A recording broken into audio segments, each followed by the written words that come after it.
कुछ लोग जन्म से ही महान होते हैं, पर किस्मत उन्हें अपनाने से इनकार कर देती है। ये कहानी है उसी वीर की जो सबके लिए जिया, पर खुद कभी खुश नहीं रहा। वो था सूर्यपुत्र कर्ण, एक ऐसा योद्धा जो दुनिया में शांति चाहता था, पर उसे हर मोड़ पर सिर्फ दर्द ही मिला। कुंती ने महर्षि दुर्वासा की सेवा की। उनकी सेवा से प्रसन्न होकर दुर्वासा ने उन्हें एक दिव्य मंत्र दिया, जिससे वे किसी भी देवता का आह्वान कर संतान प्राप्त कर सकती थीं। कुंती ने उस मंत्र को आजमाने का सोचा। सुबह सुबह नदी किनारे उन्होंने सूर्य देव को स्मरण किया और वरदान में जन्म लिया एक दिव्य बालक ने। उसके शरीर पर चमकता हुआ कवच कुंडल था, लेकिन समाज के डर से उसकी अपनी मां ने ही उसे नदी में बहा दिया। उस दिन से कर्ण की जिंदगी का हक छीन ली गई। एक सारथी ने उसे पाला। प्यार तो बहुत मिला, पर दुनिया ने उसे हमेशा सूतपुत्र कहकर ठुकराया। यही ताना उसके दिल पर हमेशा के लिए दर्ज हो गया। कर्ण ने ठान लिया, मैं महान बनूंगा, चाहे दुनिया माने या न माने। वो अर्जुन से भी कई गुना तेज, बुद्धिमान और महान धनुर्धर बना। फिर भी लोग उसे सिर्फ सूतपुत्र कहकर हर अधिकार से दूर रखते रहे। जब अर्जुन ने सभी योद्धाओं को चुनौती दी, तो कर्ण ने भी उसे ललकारा, लेकिन गुरुओं ने उसे रोक दिया, क्योंकि वो राजघराने का नहीं था। उसे कौशल पर नहीं, जन्म पर आंका गया, और यही उसके दर्द की सबसे बड़ी वजह बन गई। दुनिया ने ठुकराया, पर दुर्योधन ने उसका हाथ थाम लिया। आज से तुम सूतपुत्र नहीं, अंग देश के राजा हो।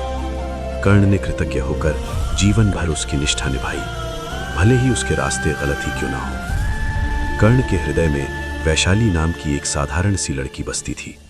दोनों बचपन से एक दूसरे से प्रेम करते थे। वैशाली को कर्ण से प्रेम था, क्योंकि वो सच्चा, विनम्र और दयालु था। लेकिन किस्मत को कुछ और ही मंजूर था। दुर्योधन का विवाह भानुमति से तय हुआ। भानुमति ने इच्छा जताई कि अपनी सहेली पद्मावती का विवाह कर्ण से कराया जाए। दोस्ती निभाने के लिए कर्ण ने अपने प्रेम वैशाली को त्याग करना पड़ा और पद्मावती से विवाह कर लिया। कर्ण ने कर्तव्य निभाया, पर दिल के किसी कोने में वैशाली के लिए वही अधूरा प्रेम हमेशा जलता रहा। और वैशाली के लिए भी कर्ण सिर्फ एक नाम नहीं, एक अधूरा सपना बन गया। इंद्रदेव ब्राह्मण बनकर आए, और कर्ण सोच जानकर भी अपना कवच कुंडल दान कर दिया। वो किसी को भी निराश नहीं करता था, चाहे दांव अपनी जान का ही क्यों ना हो। अर्जुन से युद्ध के समय उसका रथ कीचड़ में धंस गया। कर्ण ने बस कुछ क्षण मांगे, पर युद्ध के नियम टूट गए और वो धराशायी हो गया। मरते समय उसे पता चला कि कुंती उसकी मां थी और पांडव उसके अपने भाई। सोचो, जिससे वो सारी जिंदगी लड़ता रहा, वो उसके अपने ही थे, पर उसे कभी बताया नहीं गया। वो श्रेष्ठ योद्धा था, पर सम्मान से वंचित। वो राजा था, पर पहचान के बिना। वो प्रेमी था, पर प्यार अधूरा। वो दानवीर था, पर अंत में खाली हाथ। लोग कहते हैं अर्जुन जीता, दुर्योधन हारा, पर असल में सबसे ज्यादा हारा तो कर्ण था, क्योंकि कर्ण को जिंदगी भर वही नहीं मिला जो वो सचमुच चाहता था। अगर आपको ये कर्ण की दुख भरी कथा पसंद आई, तो चैनल को सब्सक्राइब और वीडियो को लाइक करके कमेंट में लिखो कर्ण की कुछ कहानी जो दर्द भरी हो।